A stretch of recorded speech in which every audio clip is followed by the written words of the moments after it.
This is Boxing Tickets NI in association with SB Sports. We're here at the Europe Hotel and delighted to be joined by Ireland's newest, we can't even say you're debuting anymore, you're now 1-0, Emmet, but first of all I was going to say what a classy performance. You sort of had a game plan. I know we sort of spoke yesterday and you said I want the stoppage.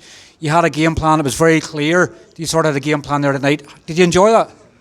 Yeah, I enjoyed it. I did enjoy it. It was a new experience. Some mistakes from myself in the lead up, and this is the whole point of fighting, journeyman. You're preparing yourself for bigger fights down the road. So it was a learning experience, one that I'm happy I went with because I wanted to go straight into the deep end. So delighted that we went with the journeyman. He's very, very durable. And we'll rectify the mistakes now over the next few weeks and come back a little bit stronger.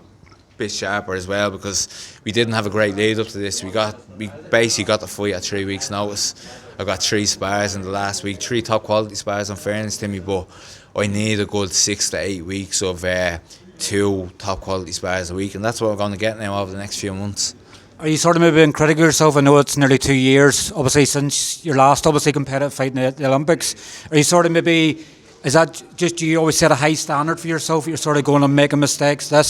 I guess that's going to happen 2 years out of the ring from competitively fighting. Spars can obviously do so much, but is that maybe you just being a bit critical of yourself? You wanted perfection in your debut? Yeah, look, I'm even talking about one of the things, like I was telling the lads there, I left the tickets very late, as in getting them out to people. Look, I still handing out tickets at 5 o'clock tonight, 6 o'clock tonight, fighting at 9 o'clock, you get me? So there's small little mistakes that I'm going to have to rectify.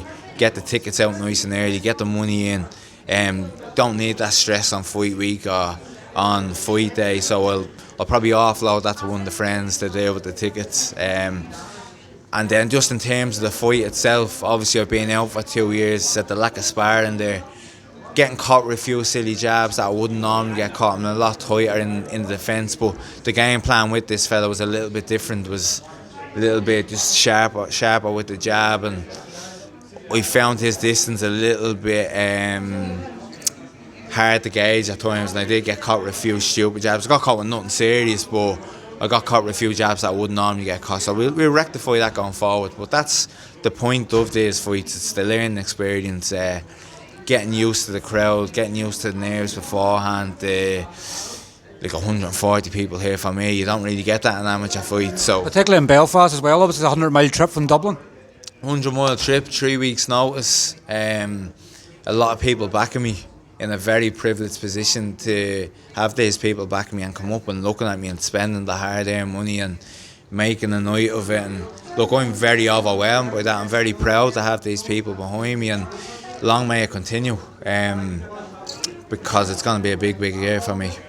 You could sort of see at stages, obviously I think you maybe started to step it up a wee bit in the 5th and the 6th. You could sort of feel that maybe, I don't know, maybe you'll say different, maybe as if you were holding back, sort of as if you wanted to enjoy the 6 rounds. You maybe get to that stage in the fight and you're going, I'm not going to stop him, I'm not going to do anything silly. You know, we've seen obviously that upsets can happen, and the last thing you want, your dream debut being spoiled. I think as you said yesterday, it could be over in a flash, you know, it could have been debut and done. You know, so was there plenty of energy there that you could sort of maybe push something on, or is it just you teasing us what's to come? Yeah, so I wanted the knockout during the week. Then I talked to Darren Barker, I talked to Philip Keogh, Jimmy Halpin, my coaches, and we were like, look, this is he had 65 fights, he's been stopped twice. They were back in 2015 in like his first 5 fights, he got stopped twice in them. Hasn't been stopped since. The likelihood, and he's fought a lot of very, very good guys, so the likelihood of you stopping him, it's probably not going to happen. Why jeopardise a performance to look for the stoppage? Looking really, really bad. So we came up with a game plan, get behind the jab, backhand worked really well, especially from the 3rd round onwards.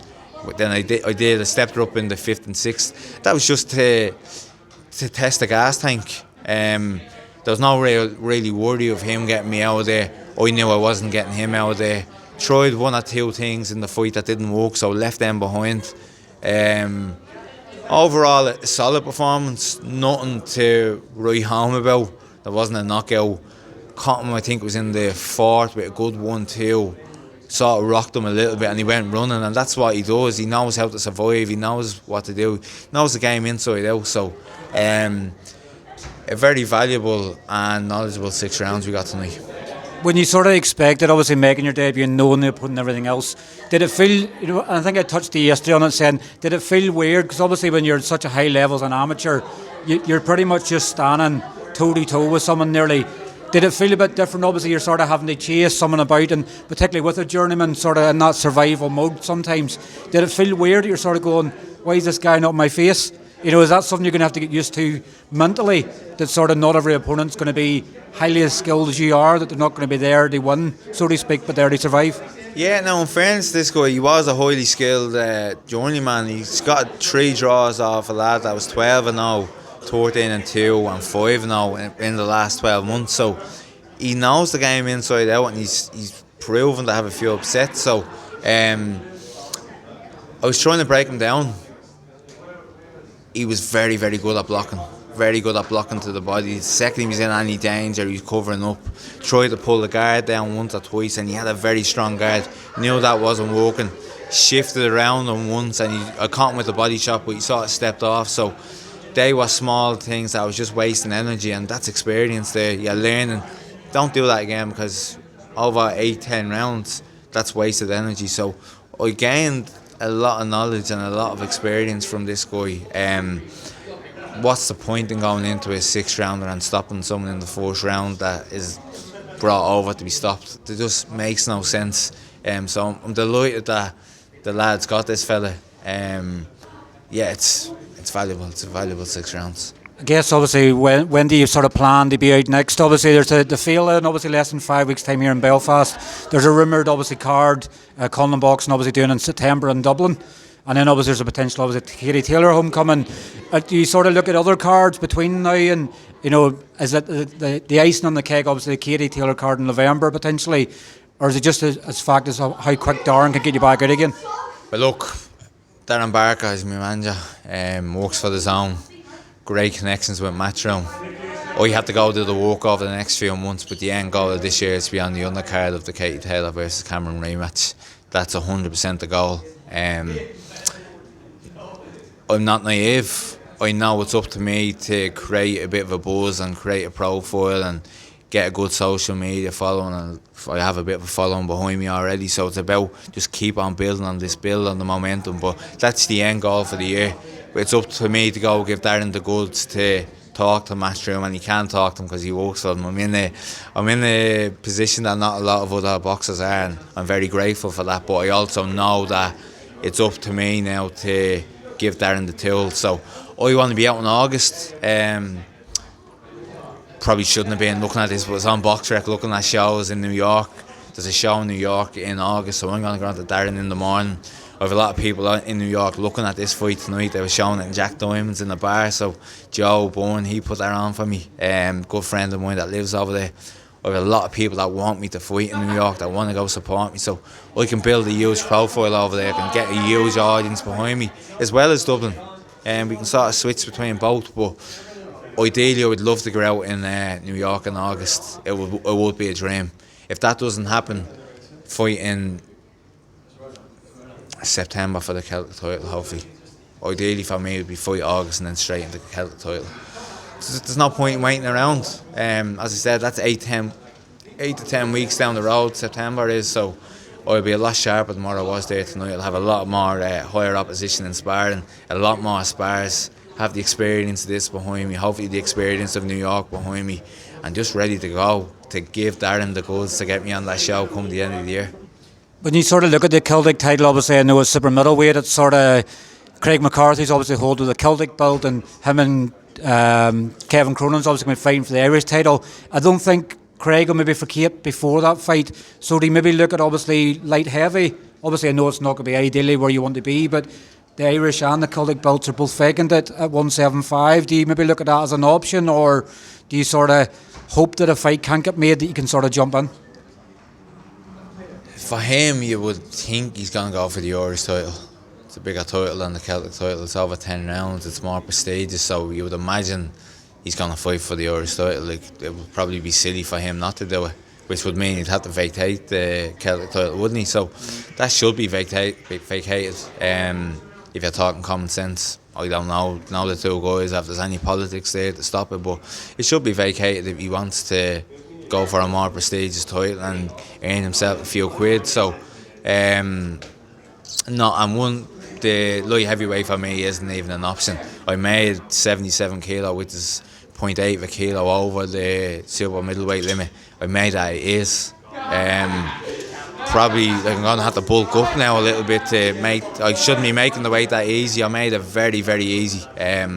So I'm going to have a word with my strength and conditioning coach now on Monday. I'm going to go into a little bit of a bulking phase. Because I could make middleweight if I really wanted to. Now I'd be a fucking monster at middleweight, and you're probably taking a little bit away from performance, so there's probably no need to. So we'll bulk up a little bit. Shouldn't be making the weight too easy, but I'll be staying at 168. Speaking of bulking up, obviously I'm sure you're looking forward to getting home and getting some dirty fit in you. Obviously the last couple of weeks, preparing for the fight. What's in the menu tomorrow? Are you we've seen Tyrone McKenna do it obviously after fights. Sean McComb's done it after fights as well. They just go on like a 24-hour binge. You're just eating everywhere. Have you any ideas on what's in the menu tomorrow for Emmet Brennan? No, do you know what? I'm going to the Dublin game tomorrow, so be on the hill for that. So that's my little treat for the weekend. Go look at Dublin win, playing Mayo. So bit of luck, we get a good result. I win, they win. So yeah, that's my little treat for the weekend. It's going to Hill 16, but I'm just motivated by tonight, so I don't even want to go on the beans now. I'll probably have a pizza later, but I'm motivated to get back into the gym on Monday now and get better, get sharper, improve. This is only the start, and as I said earlier on, I'm delighted that so many people come up and see me. I want to put on a show for them again and again and again. I'm just motivated to keep going now. There's no point in me bulking up with fatty foods. I lived a life, and don't get me wrong, everyone likes a little bit of grub, but I lived a life and I'm just motivated to keep going now. Well, listen, thanks very much for your time. Obviously, it's been a pleasure to get to see your pro debut in person. Well, obviously, hopefully look forward to obviously catching up with you soon. Hopefully, fingers crossed, when you're on the front of the Darren tomorrow, it can get you some fight news and keep you away from all the dirty food that you could do over the next week if you don't get news. Yeah, look, as I said, I'll probably have me a bit of grub today, me a bit of grub tomorrow. Go see Dublin play, and then back on Monday. Big week of training. Got 6 rounds there. I only had 3 6-round spars coming up, so that's just like another spar. Just preparation for what's next. The camp, it was a very short camp. It didn't take too much out of me, so I'm straight back into training come Monday. Well, listen, thanks very much for your time, Emma. I'm going to catch up with you soon. Thanks very much. Thanks for having me.